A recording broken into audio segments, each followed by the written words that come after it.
Yo, what's good, ladies and gentlemen? It is your man B Vaughan here with We Create Music TV. Thank you for joining us for another interview segment.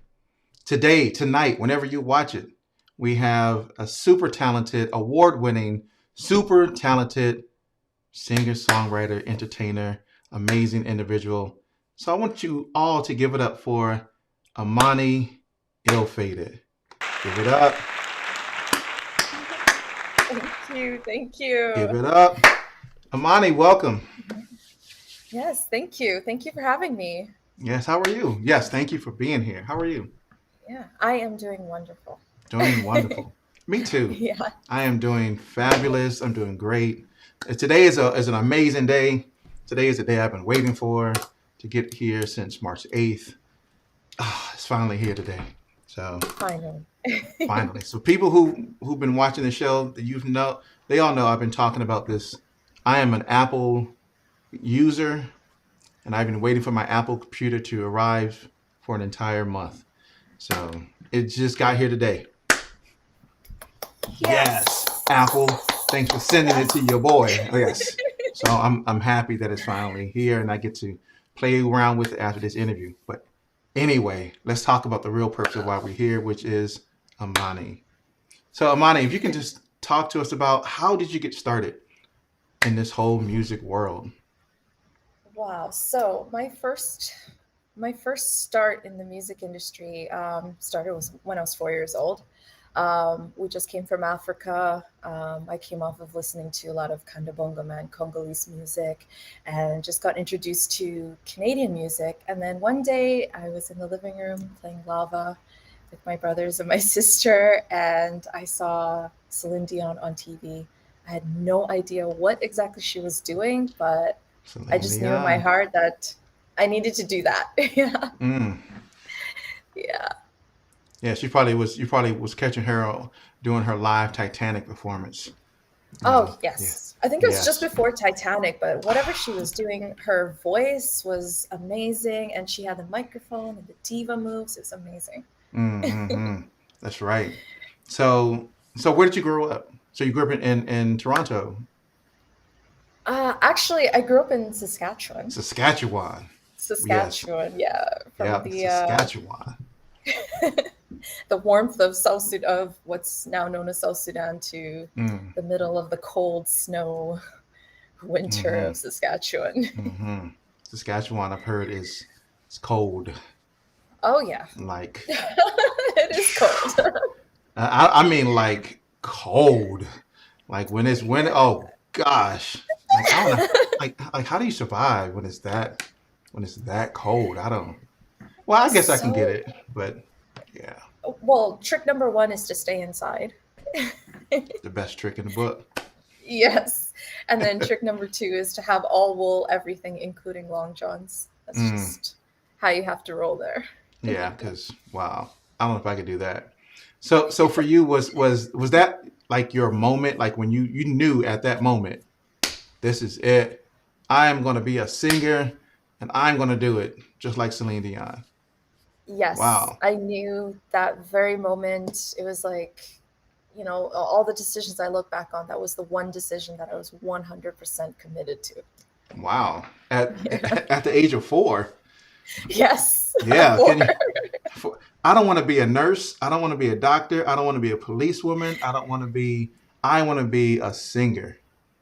Yes. And I didn't even know what it was called. I just knew that that is what I wanted to do.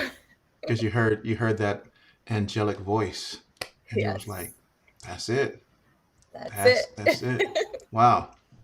So so I read a lot about your background, and I read a lot about just things that I've searched for on the internet about you as an individual. And as I was reading and combing through all of this information that I was finding, uh, it said that you grew up as well. It said that let me make sure I get it right. It said that you were a refugee that ended up in Canada. So how did that whole story come about? How did you get from where you were into to Canada as a refugee? So in around 1991, the region that we were in, which is right on the border of Uganda, Um, Basically, they broke out into their civil war again. So Hmm. basically, the north of Sudan was fighting the south of Sudan, and a lot of atrocities were happening. Our village got bombed. The village is called Oh. Kaya. So we had to go into Congo. Um, from there, we went to Uganda. We wound up in a refugee camp in Adjumani. Mm. A lot of South Sudanese refugees were there too. So from there, we were there for almost 8 months, and then there was an attempt on my dad's life that Wow. gave us the golden ticket to kind of get out because they were concerned for his safety, and then obviously he has a family, he should be taking the family with him. So we got the golden ticket to come to Canada from there. Wow. Yeah, Wow. Yeah, yeah. that's I'm just like, what? Yeah, Yeah, I it's know. shocking. Shocking. I know that Yeah. must have been a very. I mean, and I'm sure you were a young age, and I mean, think about being at such a young age. The That must have been a very traumatic experience for you as a young individual, a young woman, to kind of go through that, and to experience that. You know, most people don't experience. I mean, you look at most people in America; they're like, "Yeah, I've never experienced nothing like that. Like, I've been on welfare, but welfare don't even count close to what you just. Wow. Yeah. Yeah, So, it's quite an experience, yeah. so how did that experience impact you as a music creative, as someone who eventually got into music? I'm sure that's a part of your history, and been a part of your journey. So how has that impacted what you do as an artist? Uh, I would say that the whole refugee incident, the whole moving to Canada, all of that, it's kind of the core of my music. Coming from an environment that's very chaotic, that has so many different things going on. You have shootings, but you also have a very vibrant culture that just kind of merged into my music. And then also coming to Canada where things are peaceful, but you're trying to fit in, you're trying to learn a whole new culture while keeping your culture. So all of that just Mm, piled on into my music. mm, Yeah. okay, and we're going to talk about the music here in just a Oh little bit yeah. as well. But yeah, I think I can hear that in your music. Your music, we'll get to it. I don't want to skip the. I want to skip around and actually talk about the Yeah. music that I had a chance to be blessed with today. But I just think it's very interesting, because a lot of the things that you were talking about. Here's what I found interesting is you mentioned something about when you eventually got to Canada and was growing up in Canada. You were raised, let me make sure I get this correct. It was something to the effect of you never saw black people in these different types of roles: police officers, businessmen. They either were sports people, they either were, uh, and you can correct me if I'm wrong about how all of that, but can you talk about that? Because I think that has a big impact on what you see and how that influences you as even as a young black woman. Yeah, so growing up, I in Saskatchewan, majority of the population is white.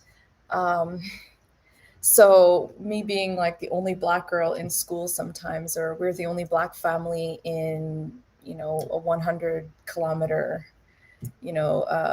circumference there. Like it was difficult for us to manage. And then for me, it was at home, we had this whole culture that we had to follow, which was like the South Sudanese culture, where everything was like strict, everything was rigid, everything was, the man is the head of the household, the woman is, there to kind of, serve and help the man. And then going out of there where everybody's free to do whatever they want. But then on top of that, there's this whole thing about being black where it's like you had these limitations where if you try to Mm, aspire for something, people look at you funny. So, for example, I'd have like a white friend who wanted to become a doctor, and everyone would be like, "Oh yeah, that's definitely possible." And they can speak to them in a way where they're actually entertaining the idea. Where hmm for a Black person coming in and saying, I want to be a doctor. It's kind of like a pat on the head, like, good for you. Oh wow. Yeah. And it even like started to show even with church. When we came, my dad started working as a janitor. um, you know, as a lot of refugees, immigrants do, they Mm, take jobs that maybe aren't the best at the time. And as he built up his resume and started to get a job that paid a lot more, and he had a title and everything, working with the government, we went to the church. And I remember this was kind of the last few months that we went to church, and they treated us like we were still refugees. They were trying to donate food to us, even though my dad was saying, no, we're actually stable. We just bought a house. We bought a car, you know, we're now stable. Now we can help other people. But they just looked at us like, no, we are supposed to continue to donate food and clothing to you because you're refugees. So we were not allowed to shed that title, which is wow. just the most bizarre thing. And then we This is so stopped going crazy. to that church. Yeah. Yeah, yeah. That's so crazy. Wow. Yeah. Yeah, that's. I'm thinking about it like why would they do that? Right? It was almost like they wanted to classify you in a certain segment or classification that you couldn't rise out of because of the limitations that they were placing on you. Like, and that's the thing; those they were trying to place those limitations on you, but I mean, you're limitless. You know what I mean? Like, there's no boundaries. And it's just surprising. Well, I don't know if it's really surprising. Let me take that back. I think that's been the stigma for a very long time, and Yeah. especially in America, right? And it's like, wow, Canada has the same type of behavior. But then I think back from a historical perspective, like, yeah, they do. Like, yeah, I heard about some of the stuff they did to up there in Canada. Like, oh Mhm. yeah, y'all just as dirty as America. So don't even act like y'all But the super way they clean. do But it like quietly. mm-hmm, So it's like their racism is very polite, mm-hmm, to put it. So, rather than going out and just saying, I don't like Black people, they'll be like, we love Black people, but then they will exclude Black mm-hmm, people from the entire thing. So when you go and say, oh, how come there isn't a single Black person on this bill or on wow, this committee or on this board, they say, oh, there was just no Black person that fit the qualifications. So when we oh yeah, find someone like that, we will put mm-hmm, them on the board or on the bill or something. And it's like, but there's plenty right, out here. What's going right. on? That was kind of one of the reasons why in America the affirmative action came about. And it wasn't so much about right. So I want to. There's a whole history that goes behind affirmative action and why they did it and who implemented it and the real purpose of it. So I'll just say the real bottom line of it was to get Black people in positions that Black people probably would never been in. Right? People can argue up and down whether that's true or not, whatever. But that's really what the whole purpose of equal opportunity, affirmative action, right? That's why America started putting all these laws into place, like the EEOC, right? The Equal Employment Opportunity Commission, all these other things that they put into place. Because that's very interesting. When I look in and I know this is not about this, but when I look at the landscape of American business, it's the same thing, same thing.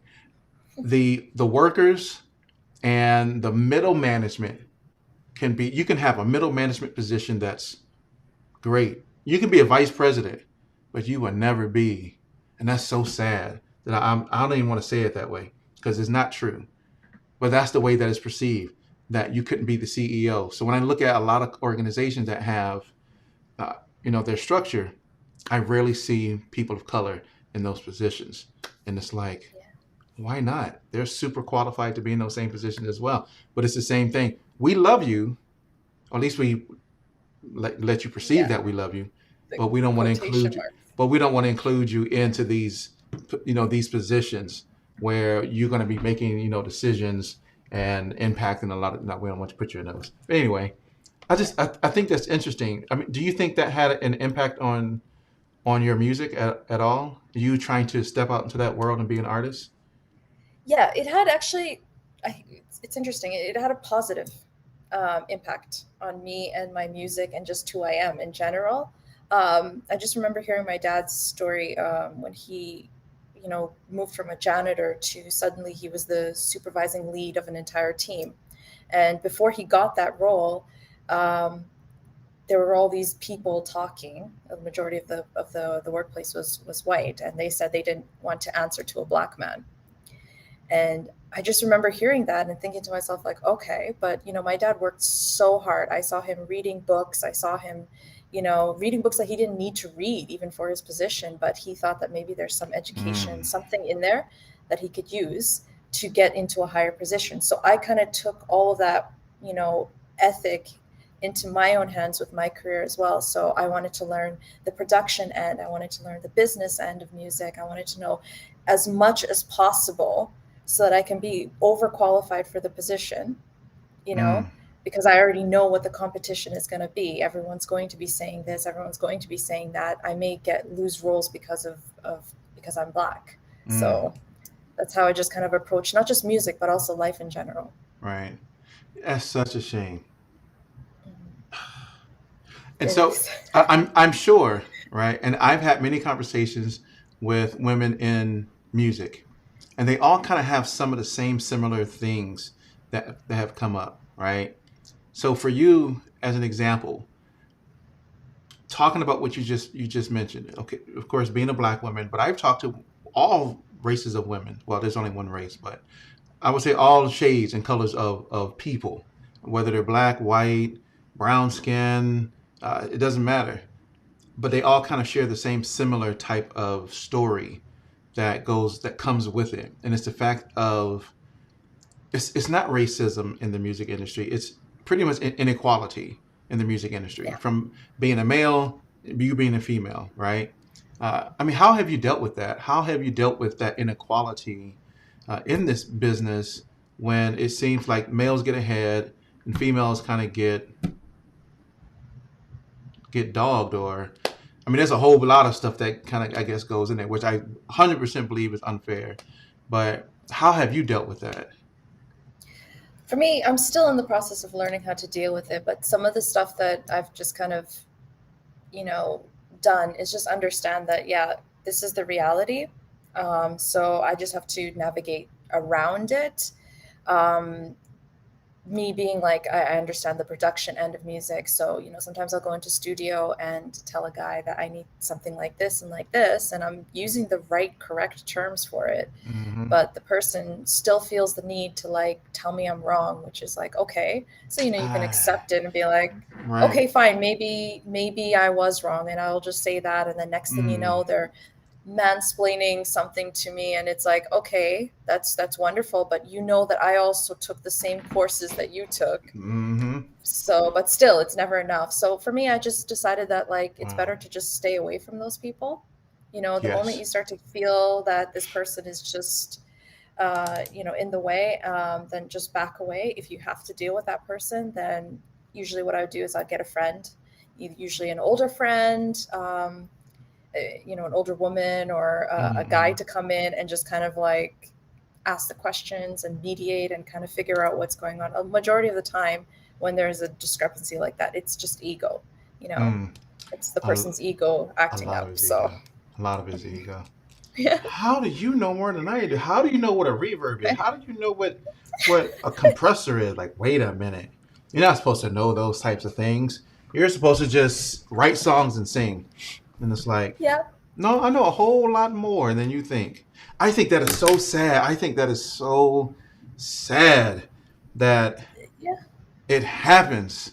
It happens in the business world. It happens in regular life. It happens in the music life. I don't get it. I don't get it. I don't get it.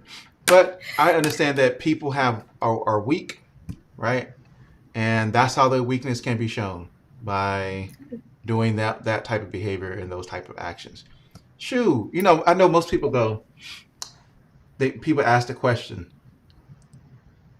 would you? And I been in this situation? I've been in this situation, but it really wouldn't matter to me. Is Would you be okay with your wife making more than you? Heck yeah, I sure would. That means she doing her stuff. Like, she out there killing it. Why wouldn't I want that? Why does that make me less of a man? No. She's her own independent woman. She's doing her stuff. Do it. Because I know if she doing it, trust me, I know if she doing it, guess what? Your boy's doing it too. Because it's going to be Yeah. encouraging. I'm going to be like, yo, she out here rocking it. Let me go ahead and see. Let me go and get on board with what she do. Yeah, no, it's, oh gosh.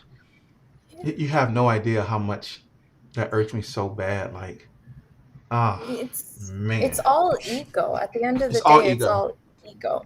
It's all And ego. that's something that's a challenge that everybody has to face Mm-hmm. on this planet. Just in this era, this few years, it's been a lot on the male Right. ego. I've noticed a lot of Right. people discussing that. So I think maybe in 10 years from now, maybe that will be Maybe it'll something change. Hope. Well, I don't that'll know. It's been shift. like that Yeah. for 100+ years already. But I find it funny that your father had that tenacity to really just say, you know what? No, you're not going to limit me. You're not going to bound me. You're not going to put me in a box. And I'm going to do whatever I need to do in order to make it for myself and for my family, regardless of what any of y'all say. Because it's so weird when you share that story. I immediately thought back to a situation I found my own self in. Like, oh, wow. So my back people know when they watch the show, I'll give a little bit about my background, but my background is in organizational development and leadership. I've been doing it since like 1999.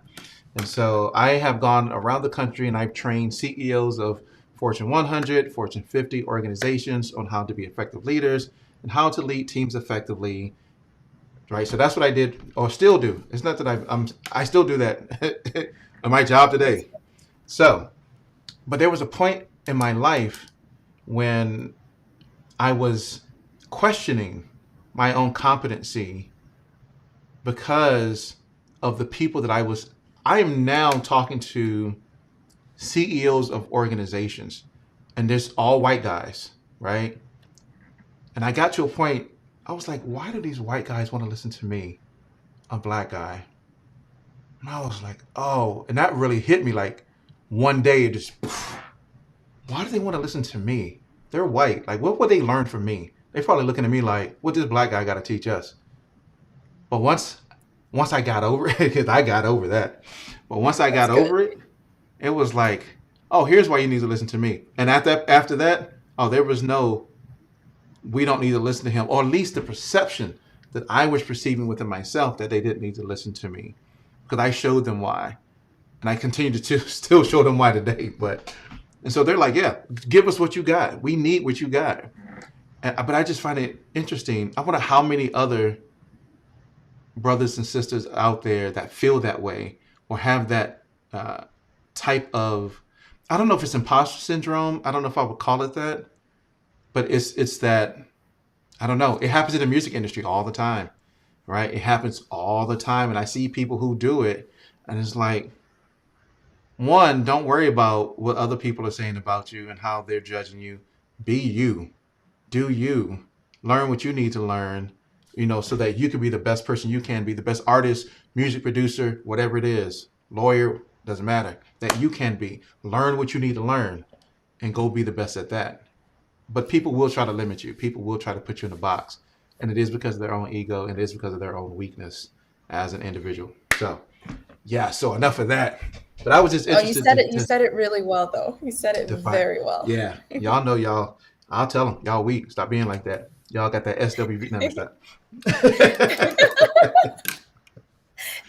So okay. So for you, Amani, what was the most important period in your life that impacted you the most outside of the Celine Dion at 4 years old? What was the most Abs- important period for you? So I would say it was in 2019. Because I've been doing music all this time, making songs, going to studio and everything. And in 2019, I had that imposter syndrome moment where I got invited to do a show in Minneapolis for South Sudan Unite with the NBA player Luol Deng. So he was hosting this conference, and it was my first time performing in the US. Mm, And I remember I was on the plane and I was thinking to myself, of all the people that he could possibly invite to perform at this show, why me? You know, why me? What do I have that, qualifies me for this? And I'm seeing the stage and the microphones and the lights. It was like everything was Mm, so large, security, and yeah, it was amazing. And I just thought to myself, like, wow, this is just so incredible, so wonderful, so exciting, but why am I here?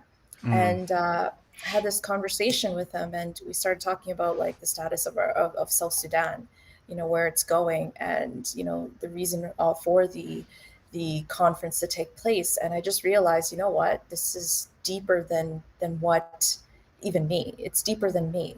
So I'm representing, a whole marginalized community. I'm representing a whole country, mm. a whole continent as well. So that's the mission. So I've been chosen for this mission. It's not about why me. I can't focus on that. And from there, music wise, I just been pushing, pushing, pushing, and growing. And that's been my biggest motivation since then.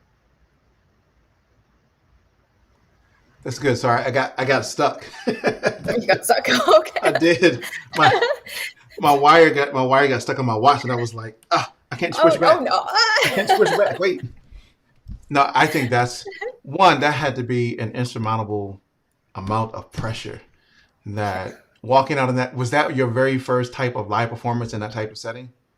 Yes. Oh With gosh, the yes. screen and my name in Oh yeah. lights No. and 2,000 people in the audience, and they You're all like, know my name, and there were some celebrities in the audience too. I was like, I'm like, I just yes. what do I do? Okay, so did you have that? Did you have that conversation before or after? We had the conversation just before I got on stage. Okay. Yeah. Did that help calm your nerves? Yeah, it not only Yeah, I'm helped calm my sure. nerves, but it just gave me this like purpose for when I got on the stage. Mm-hmm. And I think that's something that, you learn the talent, you learn to sing, you learn the back end of music, you learn to produce, but you can't learn purpose. The Mm, purpose just comes to you, and that's the missing ingredient for everything. mm-hmm. So that just like, yeah, really propelled me from there. Yeah, yeah. I figured it probably would because when you said you saw the stage and the lights and security and all, you were like, but then that's why I wanted to know if you had that conversation prior, because having Yeah. a conversation like that prior will put your mind in a different, a completely different space where you're like, okay, I'm gonna go out here and kill it because I know exactly what my purpose is. But I love how you said that you can't like make your purpose. Your purpose comes to you like boom, there it is. And I Yeah. wish so many more people had a true purpose of why they did what they did versus, oh, I gotta have money, I gotta have cars, I gotta have girls, like, or guys, right? Yeah. Like, have a purpose for why you do what you do. Like, it can't just be all about the bag. Oh my gosh, like, it has to be for a legit reason. Why are you really truly doing this? What mission have you set up for yourself? Your purpose, like, Exactly. yeah, I And I get it. think I think the reason why a lot of people are caught up in that too is because with purpose, there's pain. You Mm, have to go through all this pain. You have to go through your ego as well. You got to go through this journey just to get that purpose. mm-hmm. And for a lot of people, even for me, it was extremely difficult to get through all of that stuff. And so I can imagine for someone else, they'd probably just shut down at the first gate or the second gate, Mm, and carry on with something else, or just put a veil of to protect themselves, because it's a difficult journey to get to that's that right. purpose. Yeah. And who likes pain? Nobody likes Nobody. me. Nobody likes pain. But you know what they say? Exactly. No pain, no gain. Exactly. No risk, no Exactly. reward. Right? Yeah. You got to go through. You have to go through stuff in order to Yeah. achieve greatness. Nobody who's achieved greatness is. They've all gone through something. Yeah. Everybody. There's always something. There's Yeah. always something. Right? So I know we've been talking about in the conversation we've been mentioning Sudan and Uganda. I actually have a friend. Well, he's an acquaintance that Okay. lives in Uganda, Kampala. He lives in Kampala, Uganda, and he used to be a soccer player, but he got injured, and now he was a coach for the boys soccer team in Uganda. But now he travels the world and he does speaking engagements, all about his experience and all that stuff. So that's what he does. And his name is Stone Kayambade. But that's what he yeah. Okay. But that's what he does. But I remember the very first time I had a chance to talk with him about his experience, and I was just so in awe of his experience and the things that he's done. It's like wow. But for you, you have something similar like that as well, right? So I learned about something called Kaya Dreams Foundation. So what Yeah. is that? Talk about the Kaya Dreams Foundation and what the purpose is and the mission. And I hear there's some music involved in this whole thing too. Yes. So Kaya Dreams, the village that I was born in is called Kaya. And like I mentioned to you before, it got blown up, multiple times. It's gotten burned down. Um, so to be from there is kind of like you don't hear a lot of people that are from there.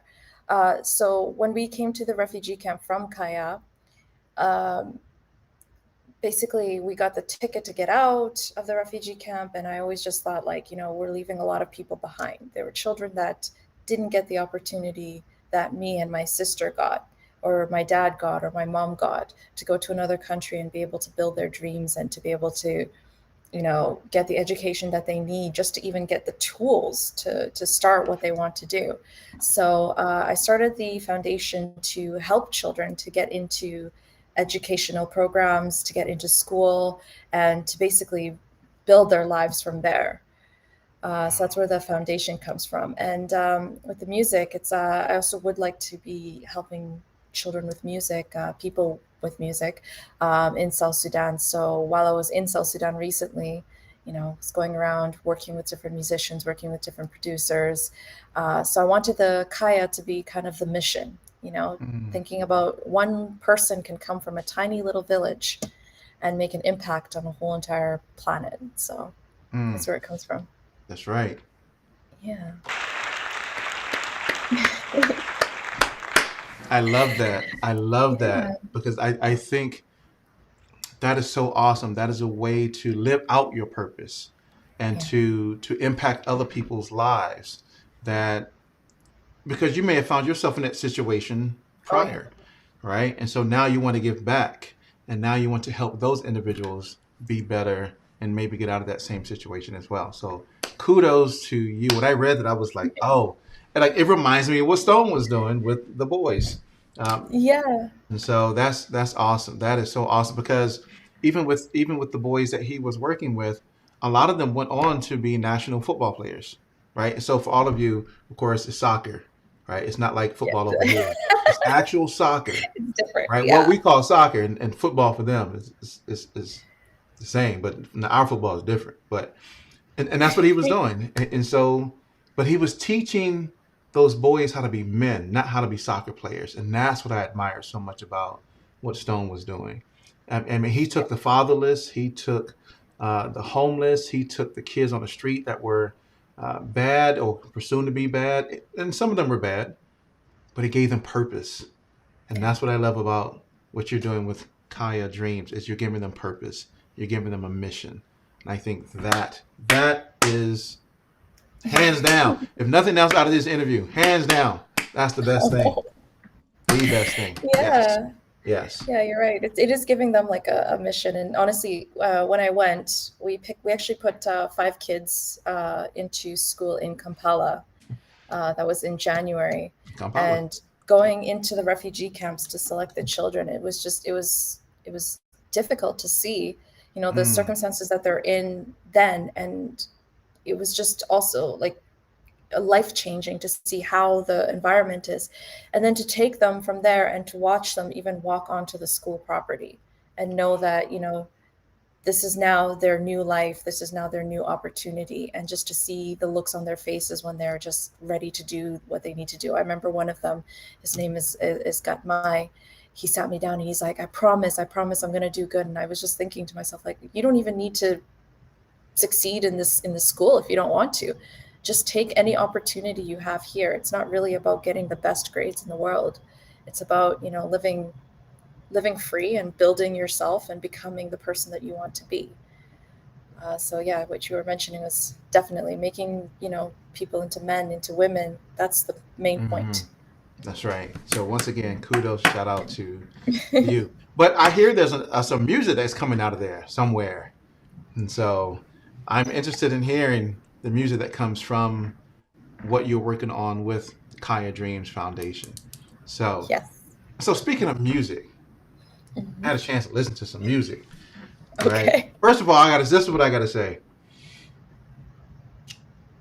Most of the time, when you listen to music from an artist, you can kind of tell what type of artist they are, right? You can kind of start to construct what type of artist they are. You can go, okay, you can listen to their album and go, a lot of these are pretty similar. At least they have the same type of consistency when it comes to the style of music. Now you know, not Amani. Okay, I'm telling you now, ladies and gentlemen, is the word eclectic? Is that what we want to say? Yeah. Yeah, we want to say eclectic, right? Um, Game changing, groundbreaking, super eclectic. Yes, I heard one song and then I heard another song. I was like, yeah, wait a minute. These are two completely different types of songs, but by the same person, right? So the first song that I want to talk about. So if you could talk to us about how you came up with this song and the meaning behind the song itself. So the first song and this song and the next song, oh gosh, it is completely different. If I could play them, you would hear the difference between the two. Okay, so for the first song is Higher. Hmm. So let's So talk about that. higher. Yes. So Okay. how did that song came about? What was the meaning of that song? So that song, it actually was supposed to be just like a nothing song. I got invited to do a song for the Voice Portugal. So they needed a song for the show, and it needed to be very inspirational. And to be honest, during that time, I was in a mood. I had a particular mood that I had, but the producer was saying, "I think you can do this." So I said, "Yeah, I think I can do it." Listened to the song, wrote it, and then from there, it didn't make it to The Voice, but it wound up, just somewhere in a catalog somewhere. I actually even forgot Mm. about the song. And the producer called me one day, and he's like, "Listen, if you're not using this song, I'm gonna give it to someone else." And I don't know. That morning, You're I like, I was like what? ready to text sure, but I didn't hit send, and I was Mm. like kind of upset that he was going to send it to someone else. So I said, "No, I'm going to do this. I'm going to come into the studio and I'm going to hit that note and I'm going to sing it very well." And so I did it, and we had the song ready to go.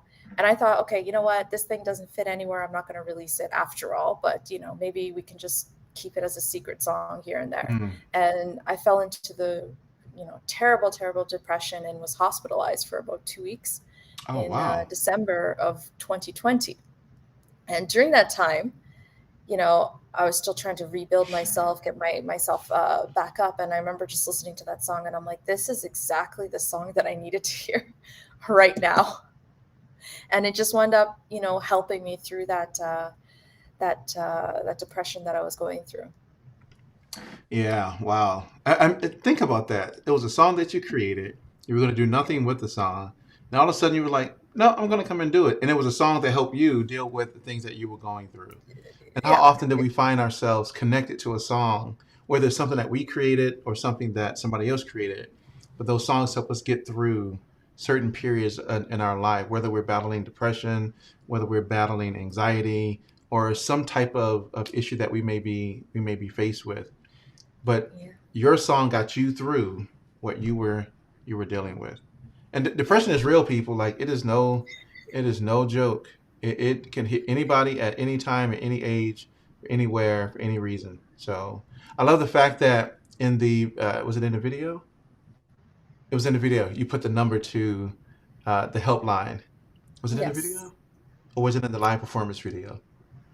It was in the I, video. I think it was Yeah. in the video. Yep, it was in Yeah. the video.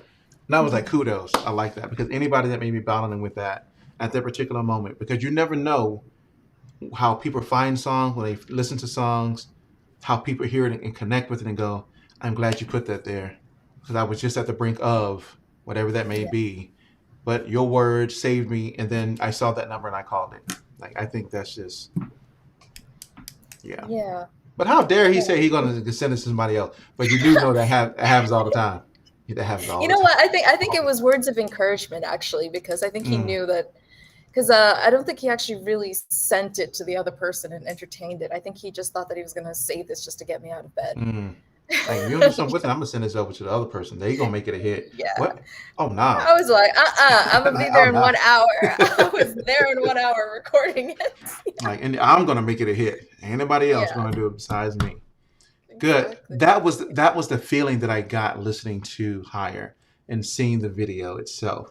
Was an uplifting a song that will uplift your spirit so that you're able to continue the fight with whatever you may be dealing with. And Yes. I can connect with that in the song. And I thought that was perfect. So Yeah. next song, which is completely different. Hmm. Ladies and gentlemen, it's completely different. Sit back. I knew it was gonna be sit You know, back. it was like completely different. I was like, wait a minute. I'm about to listen to this, and now I'm seeing this. This is and listen, this is different. Hmm. Wow. Yeah, sit back. Wow. So Sit sit back. back was just all this pent up frustration that I had, not just with the music industry, but just in like day to day dating, you know, walking with men, with friendships and everything like that. It was always getting stereotyped into this one thing. Um, so growing up, it's going to sound bizarre, but I was a bit of a nerd. I don't know if that's the best way to put it, but yeah, I was always reading textbooks, always reading, something about science. I learned, four different Mm-hmm. languages. I learned how to do things that normal people wouldn't really aspire to do. Like one Mm. day I'll decide to learn how to do the splits. The next day I'm studying chemistry. And the thing is that a Why lot of not? people kind of just looked at me and said that, oh, you're black and black women are just like this and Mm. therefore that. So if I come in and I say, okay, I'm speaking Russian today, and they're like, no, you're black, you can't speak Russian, you need to go back into this box and be Mm-hmm. The there, black box. the black box. Or the guys, when I started dating, it was luckily I had a lot of really great guys that I dated, but there were some guys who would come in and say, hey, I've never been with a black woman before, so I want to try the Like so, this is experience. my fetish and fantasy right here. Yeah, Right. and it's like, well, I'm not in a shopping center on the racks where you could be like, hey, let me just try a sample of this. I'm not It's Right. not. I have feelings and I have emotions. And also just in our culture too, we have this terrible thing that's been going on, not just in my country but in Africa in general, where the color of your skin is extremely important, which is bizarre because you think over here it's bad, there it's worse. Everyone wants to be brown skinned or light skinned, so they're bleaching their skin to become that rather Oh than yeah. dark.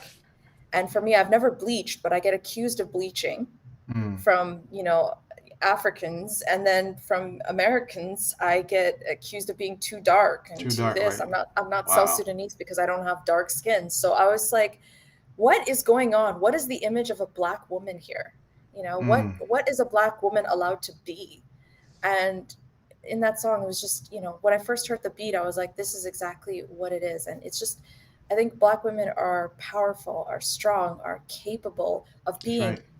anything, That's right. anything. If a white woman can do it, if an Asian woman can do it, a black woman can do it too. I Definitely. don't understand why everything has to be categorized into just this one tiny box here. So that's where the I guess the anger in sit back Mm. comes from. Yeah. Yeah, because you was like, oh yeah, you got your Chloe Bailey on in that song. Oh Yeah. yeah, I was Oh like, yeah. she she went Chloe Bailey in this one. Like if y'all haven't seen that sit back video, she got Chloe Bailey on walking in the beginning, and she had the gold uh, Yeah. face mask thing on with the little. Oh yeah, she was like, I'm Yes. gonna get my, and she leaned over that thing. She was like, oh, I'm about to show you. Yeah, you think I'm just gonna sit back and take this? Uh-uh. Oh nah, I'm gonna show you. And boy, then I go back and I look at Higher and I go, and then sit back and Yeah. go, yeah, these two completely different songs. Same person, completely different. That's how I can tell when when songwriters and singers are in a certain mood by the certain songs they put out. It's like, oh, you must have been feeling like something was really going on with this song, and that's I can tell that with Sit Back. Yeah, you were like, Yeah. I ain't taking it. You think I'm just gonna sit back? No, No, no, get my no, Chloe no, on. Get my Chloe on. I'm gonna be leaning back and then arching, and then it's gonna flip the screen and then flip back, and then I was like, yo, oh look yeah. at this. Like, yeah. So y'all go check that out. Sit Back. It is on her YouTube channel. All these songs I'm talking about and the videos are on her YouTube channel, so you can make sure you go check it out as well. And then, of course, the last song, which I listened to, and then I watched the video, and let me say this. Hmm. I'm still trying to figure out the dynamics of what is going on in that video between y'all feeding each other. Y'all got hot dogs and chili, Oh. and and and the one girl's mad because you gave it to the other girl, and she's like, "No, I'm good."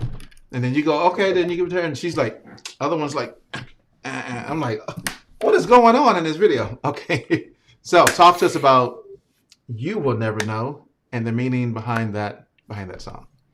Yeah, so You Will Never Know.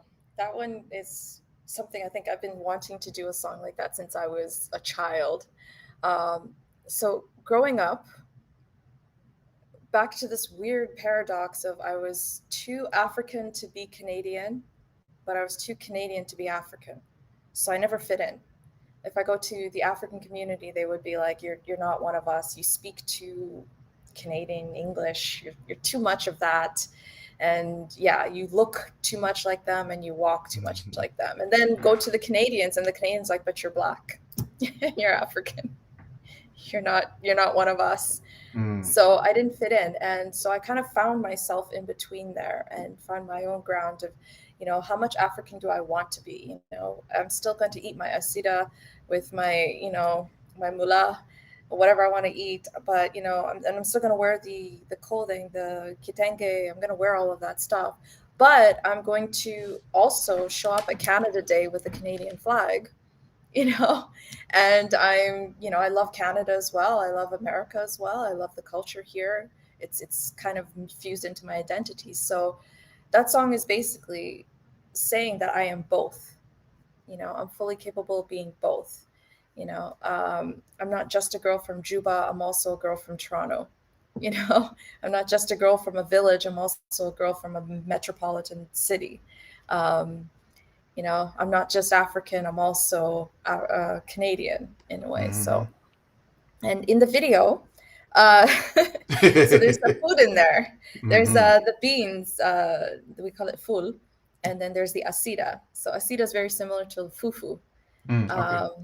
Yeah, so it's one of our staple foods in South Sudan. You have your asida with the mullah, which is like a thick soup, or you can have it with surba, which is soup. Mm-hmm. Um, yeah, I remember when I was in like these are just our traditional foods. We make beda, which is eggs, and we fry it a certain way.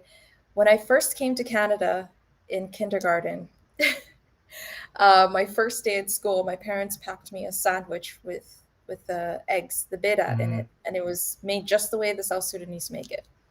And I put a little bit of ketchup on the side, and I was like, that was my favorite dish Mm. ever. So I was so happy starting to eat it. And these two girls beside me, they look at me and they were like, what is that? Mm-hmm. And, I didn't speak English at the time, so I couldn't explain that these are eggs. Mm. I couldn't explain to anybody what it was. I was just like, it's good. It's You're like, yummy. good. Yeah. Right. They ran and told the teacher, and the teacher comes by. And the teacher looks at it, and the teacher's not sure what it is. So the teacher's kind of like, do you want a peanut butter and jelly sandwich? Wow. And I was like, no, I actually really like this food here. Like, I really just want to eat this Mm-hmm. in peace. And they're looking at me all concerned and just like, they call my parents and they're like, do you know how to pack lunches for your child? And I'm like, how dare you? it was First of just, all, yeah. yeah.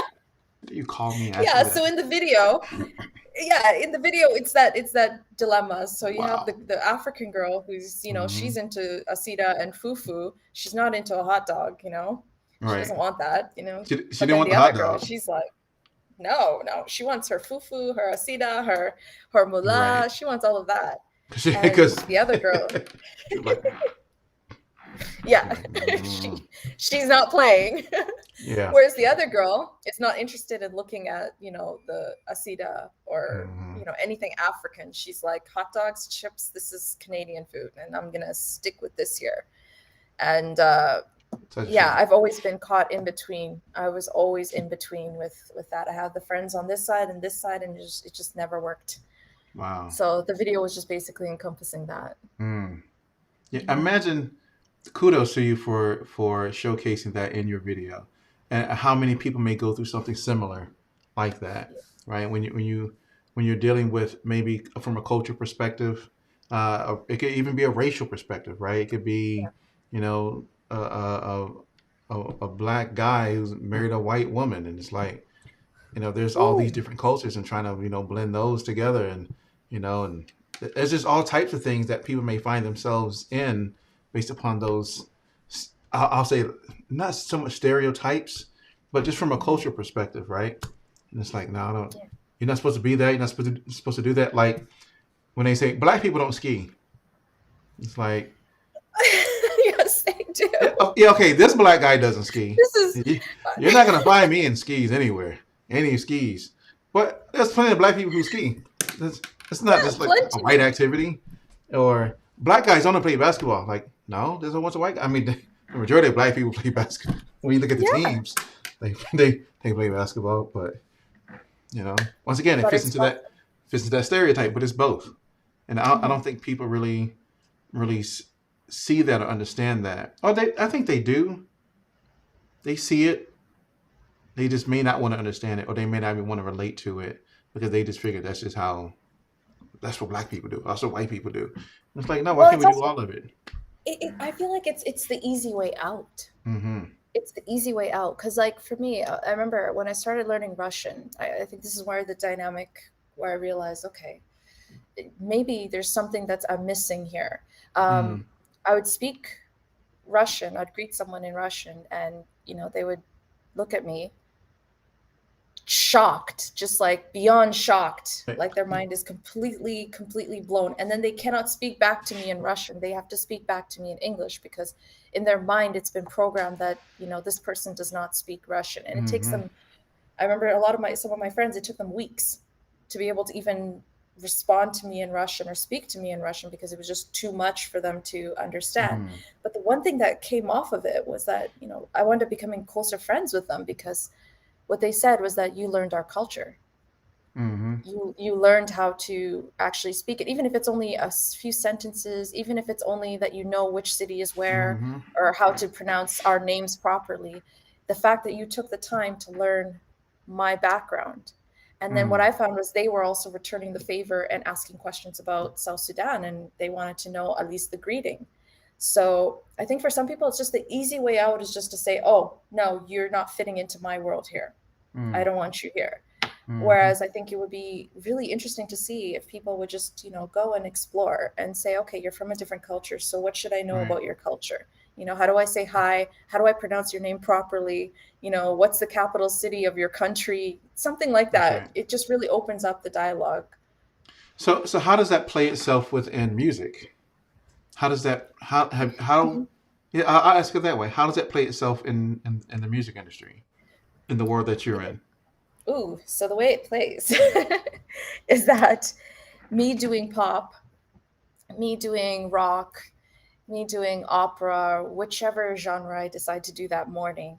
Um, a lot of the times, whenever I get into that genre, there's this like shock of like, no, this is not you, and you should be doing this and this and this. It's that rigid mindedness. For me, it's like I want to explore every genre because I just love music. And for Mm-hmm. some people, it's just that they only love their genre. They only love what they love. And it would be interesting to see if they could just kind of step out of that and maybe an opera singer can try some rock someday, or Mm-hmm. someone who sings in Chinese could try to sing in Arabic one day. Imagine what that would be like if Right. we could just mix it up. Mm. Yeah, because I think that's important. And for somebody as yourself who has a lot of different cultural perspectives, and you have a linguistic perspective as well from the different languages that you know, and I'm sure you probably incorporate those languages Yeah. into your own music as well, so that your audience is now broadened because now you are speaking Russian. They're like, wait a minute, she's speaking in Russian, but this song is cool, and she's speaking in Russian. Okay, right, and then you can speak to in your other dialects, but I think diversity in music as an artist is incredibly important because you're right. People get stuck. Oh, I just like trap. Like I don't know why, but and it's like I just get you get stuck there, and then you get pigeonholed into that one place, but you never can come out of it, and you never can see beyond it to really appreciate other types and other styles of music. Because I think it's You Will Know that has a rock feel to it, right? Yeah. Is it yep. And so as I'm Rock trap. right, so but the beginning doesn't sound like that. The beginning doesn't sound like it's good, like she about to hit you with a rock bomb. It does not. Yeah. And then it goes into and she's Yeah. I'm like, oh, wait a minute, it switched up. And I was not expecting that. I was like, oh, okay. But it speaks to that eclecticness. It speaks to your embrace of other cultures and other styles of music and how you incorporate those into that because that's who you are as a person, right? Yeah, yeah. That's right. It's how I grew up. One thing is coming from South Sudan to Canada, especially Saskatchewan. One thing, at that time there was no internet, so it was all whatever's on the radio. And Look, on I the remember radio, they that. had, yeah, you no, remember it no very well. internet. You got to get that I cassette do. and you got to I do. record. I do. I was telling my son So that I'm going to interrupt. My son and I were talking about that a couple weeks ago. He was like, "Dad, you remember when there was no internet?" I was like, "I do." Like, oh my gosh, there was no internet. Like, wow. no internet. But no, yeah, Yeah, no internet. no internet. So you had to like listen to the radio, and there's three channels on the radio, and one's opera, the other's country, the other's like rock, golden rock, and then the other's pop and top 40. And then you're listening to all of that. Then the internet came kind of like midway uh, through my adventure with music. And by then, it's like I've been exposed to golden rock. Like I was listening to AC/DC, Metallica. I had Metallica's albums. I was loving Wait. it. What you know about Metallica though? Right? Metallica. What you know about I don't Metallica? listen to them anymore. So now I'm just like, that was like when I was like 10. I Mm-hmm. loved Metallica. And then I loved country, which I couldn't confess out loud to Mm. people. Otherwise, that was a Hey, disaster. hey, I went to a Shania Twain concert, and so she killed it. She killed it. She killed the whole concert. I was like, "What is this?" This Feel is like a woman. Shania. Yeah, she killed it. She had this whole walk thing where she would turn around. Feel like a woman. She killed it. But anyway, Yeah. hey, I went to a yeah. I'm kind of like Lit. you. I'm classical. I'm rock. I listen to Metallica and Nirvana Yes. and Guns N' Roses, The AC/DC, right? And Goldies, Bon right? Jovi. Oh I can give you yeah. a whole list, but go ahead. Yeah, yeah. Well, you listed pretty much all the ones that I listened to in high school, and then before that, it was like Yondo Sister, Kanda Bongo Man, Sukus music, High Mm, Life music, South African music, music from everywhere. I think at one point I was listening to Cambodian music, um, just out of curiosity. This is like when the internet started to actually, start. I would go and just download a whole list of music. I don't know. I didn't even know who the artist was. I'm like, oh, there's some music here. Let me download it. And the first conversation I'd have with people are like, what are you listening to? And then they'll tell me, mm, and I'll go Google it and download the whole album and start listening and just like, mm. okay, this is Yeah, let me interesting. let me download it from Napster. No, I'm joking. From Napster. LimeWire. From Lime. Oh, LimeWire. Yes, from LimeWire. Hey, hey, look. Yes. Back in the day, we were downloading from LimeWire and Napster. Straight, straight. Yeah. Peer to peer sharing. We sure was. Uh-oh. Are Hey, we gonna get caught? nah, because they were doing it too. So Don't want to hear Exactly, it. exactly. That's right. Yeah. But yeah, I Yeah. mean, so we all have that type of experience when it comes to that, that broadening of one's musical palette. And I think if more people had that, it was great to see like an artist like Little Nas X take a country song and make it and blow it up to what it became. And I mean, even though he's not the first person to do something like that, Mhm. and I mean, we had those things in history, with Run DMC and Aerosmith coming together to make Walk This Way, right? And kind of the first blend of hip hop and rock kind of together. But Yeah. when you start to infuse those type of genres, you kind of open up the doors for a lot of different people to really tune into what you are doing. And I'm telling you now, ladies and gentlemen, you are going to tune into what Amanie Illfated is doing. Trust me, because go watch the higher video, listen to it, and then go watch the sit back. You're gonna be like, what? It's completely will blow your mind. I can guarantee you that. So Amani, let me ask you this, Mhm. um, and hopefully you'll mention it as I ask you this question. So for you, what were the top three things that you wish you knew before you even got started in this industry, or maybe things that when you got into it, you were like, oh, I wish I knew that before I even jumped into this whole thing. Oof. Okay.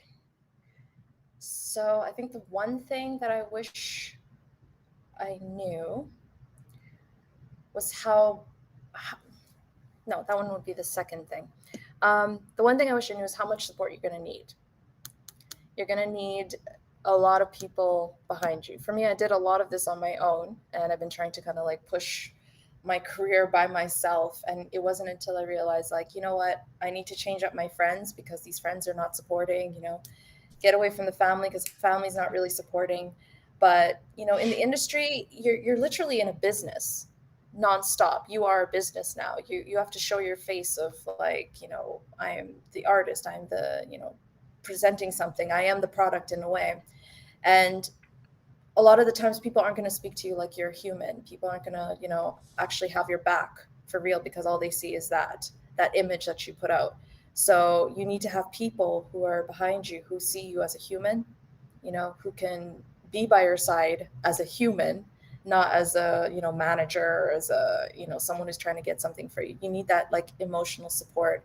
Uh, so that's one thing that I would tell everybody. Number two is, um, going back, I guess, on the image, you got to really develop your image because that's really what propels you into your career.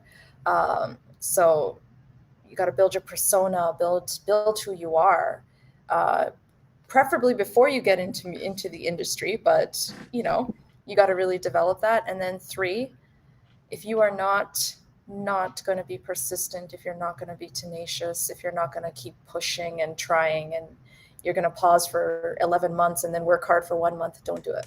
Mm. Don't do it. Stay away. You need to be working every single day in order for you to be able to even get one step ahead. So yeah, there's no laziness in this industry. There is no laziness in this Yeah. industry.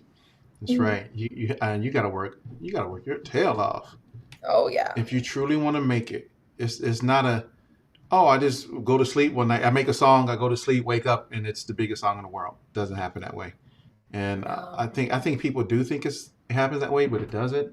And so Yeah, I mean, I'm yeah, you gotta guilty of work. it too. When I was younger, I just thought, you just go to the studio and then you finish at the studio and then next week they call you to come on stage and then you're done. you Right. know? But no, it's like nonstop. It's like 6 hours of practicing dance moves, the same dance moves for 6 hours, and then you sleep for 4 hours, and then you gotta get up and then do another interview, and then you gotta, run things by your team, and you gotta do all these phone conversations, and it sounds difficult, but you also have to really love it too. You have to love it at the same time. So if you're not prepared for that, you know, don't do it. Don't do it. Don't yeah. do it if you're not ready. And Yeah. and I think that goes along with you got to have tough skin. Oh, So yeah. you Yeah. you got to have tough skin. And so you can't be lazy, and you got to have tough Yeah. skin. That's right. Tough skin. That's right. Really Tuscan.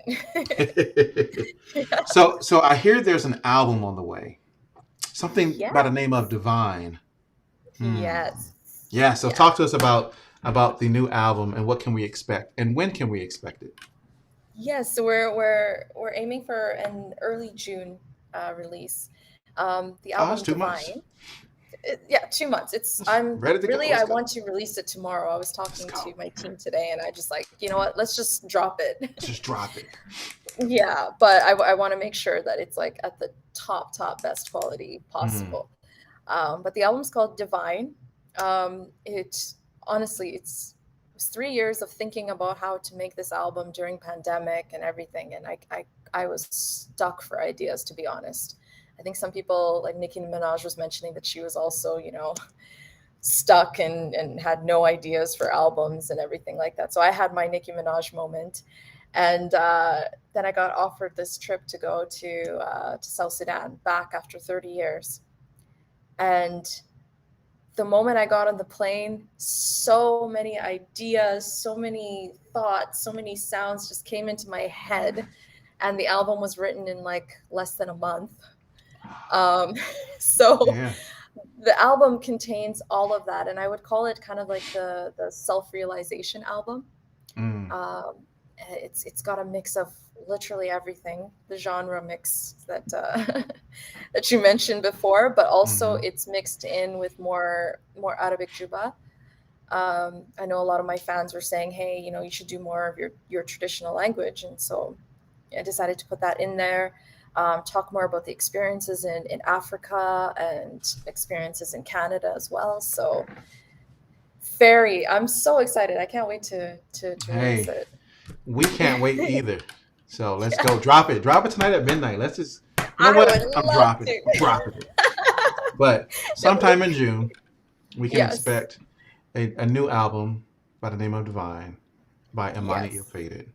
And so I think that's gonna, yes. I I'm not gonna share it. I'm not gonna share what just popped in my head because it's an idea that I have Uh-huh. about something that I may want to do in the future with Okay. Ooh, for independent artists. We'll see. But okay. yeah, I'm gonna keep that in my brain for the moment. Yeah, I can see the idea Yeah, you can see swirling. like Yes. steam coming off. But Yes. but It's a good idea. I can see. it's a good idea. That's right. Yeah. And so excited for the album. And I always tell everybody, please make sure you support every guest that comes into the show. Right now, it's Amani Illfated.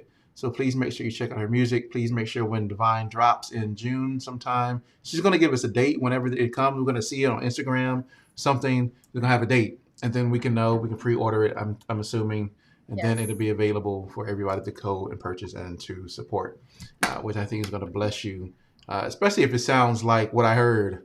Go to her YouTube channel, right? She'll tell you all that in a minute, but go to your YouTube channel, check it all out, and make sure you can See, listen to. I have a feeling you're Yes. gonna pick up the first single. I know you're gonna pick up the phone or you're gonna send me an email and say Oh, what, oh, because here it's we like go.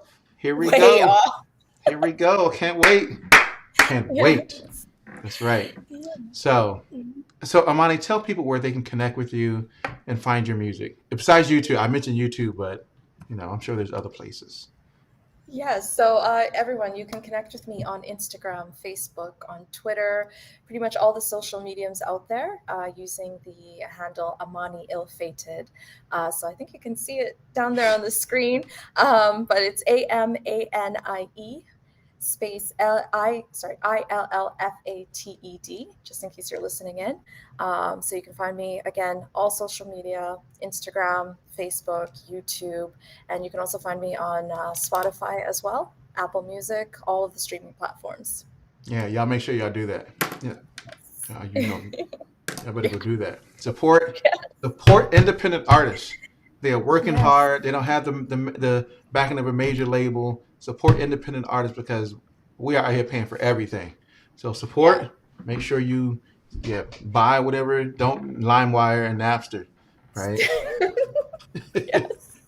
Make sure you. Don't do it. That's right. That's right. But make sure you support Imani. Yeah. So Imani, if you wouldn't mind holding on for just a moment while I close this out. Sure, no problem. All right, ladies and gentlemen. Awesome, right? Awesome. I'm telling you. make sure you support Amani, but make sure you go check out Higher and you check out Sit Back, and you're gonna be pleasantly surprised with the eclecticness that Amani brings to the table, to this industry. But I appreciate Amani being here tonight, sharing her story with us, and just making this a great conversation. But for all of you who are watching, once again, thank you for tuning in to another We Create Music TV interview series right here at 7 p.m. every Monday and every Thursday. You can catch us live, right? You can chime in, you can ask questions, you can throw up amazing comments that I post, you can interact with all of us. So make sure you do all those great things and invite other people to come watch. Make sure to subscribe, make sure to turn on the notification bell so that we can rank higher on, well, one, you could be notified when we drop new content. And all these things help us to rank higher on YouTube because there's like a gazillion people on YouTube, but we want to be one that highlights independent artists. So help us to jump up there so that other people can find what we do as well. But thank you very much for tuning in. Greatly appreciate all of you. And I will catch you not Thursday. We're going to something Thursday, something amazing with the wife on Thursday. I get this, yeah, she was a part of something that was fabulous. So I get to go do that with her on Thursday. But I'll see you back here on Monday at 7 p.m. with another amazing guest to bless you with. Peace.